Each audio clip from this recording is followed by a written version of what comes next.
Bienvenue dans Foot Zone Chronique, l'espace d'analyse du football africain et international, où l'actualité est traitée avec recul, faits vérifiés et regard critique. Aujourd'hui, nous revenons sur une information qui secoue le football africain à un moment clé. À moins de 60 jours du coup d'envoi de la CAN féminine 2026, le Maroc, pays initialement désigné pour accueillir la compétition, pourrait renoncer à l'organisation, tandis que l'Afrique du Sud se dit prête à reprendre le flambeau. Une annonce lourde de conséquences, faite publiquement par Peace Mabe, vice-ministre sud-africaine des Sports. Mais derrière l'effet d'annonce, que sait-on réellement? Que révèle cette situation sur la gouvernance du football africain? Et surtout, quelles leçons faut-il en tirer? À moins de 2 mois du lancement de la Coupe d'Afrique des Nations féminines 2026, le calendrier devait être verrouillé, les sites confirmés et les équipes pleinement concentrées sur la compétition.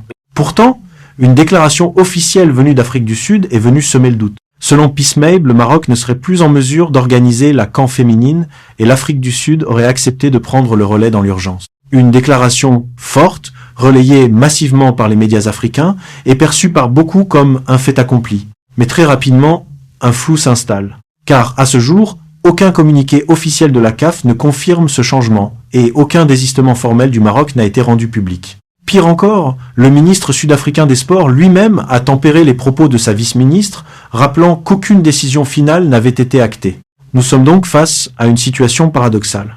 Une annonce politique forte, des médias qui s'emballent, et une instance organisatrice, la CAF, qui tarde à communiquer clairement. Ce flou n'est pas anodin. Il intervient à un moment où la CAN féminine est censée incarner le renouveau et la crédibilité du football féminin africain, une compétition qualificative pour la Coupe du Monde et un rendez-vous majeur pour l'image du continent. L'Afrique du Sud, de son côté, apparaît comme un plan B crédible. Le pays dispose d'infrastructures éprouvées, d'une expérience reconnue dans l'organisation de grands événements et d'une sélection féminine compétitive. Sa capacité à se dire prête en quelques semaines témoigne d'une résilience institutionnelle réelle. Mais cette résilience ne doit pas masquer l'essentiel. Un tournoi continental ne peut pas reposer sur l'improvisation ou les annonces prématurées. Si le Maroc venait effectivement à se retirer, ce qui reste à confirmer, cela poserait plusieurs questions majeures. Pourquoi si tard? Quelles difficultés réelles ont été rencontrées? Et pourquoi l'information n'a-t-elle pas été portée officiellement par la CAF en premier lieu? Cette situation révèle surtout une fragilité structurelle dans la gouvernance du football africain. Trop souvent, la communication politique prend le pas sur la communication institutionnelle. Trop souvent, les décisions semblent se jouer dans l'urgence plutôt que dans l'anticipation. Or, l'Afrique ne peut plus se permettre cela. Pas à l'heure où elle cherche à renforcer sa crédibilité internationale, pas dans un contexte où le football féminin a besoin de stabilité, de visibilité et de professionnalisme. Ce dossier dépasse donc largement le simple choix du pays hôte. Il pose la question de la fiabilité des engagements, de la clarté des processus et du respect des acteurs, en particulier des joueuses, premières concernées par ces incertitudes. À ce stade, une seule certitude demeure. Tant que la CAF n'a pas communiqué officiellement, le Maroc reste l'hôte désigné. Mais le silence prolongé de l'instance continentale entretient le doute et fragilise l'ensemble de l'organisation. En conclusion, Foot Zone Chronique. Cette affaire est révélatrice d'un mal plus profond.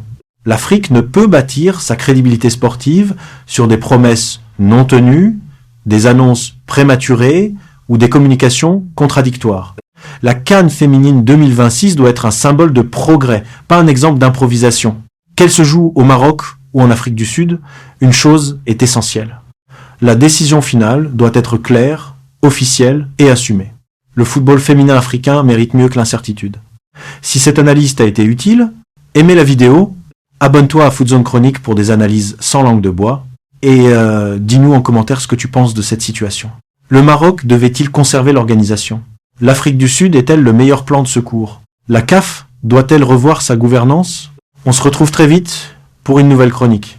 Ici, c'est Foot Zone Chronique.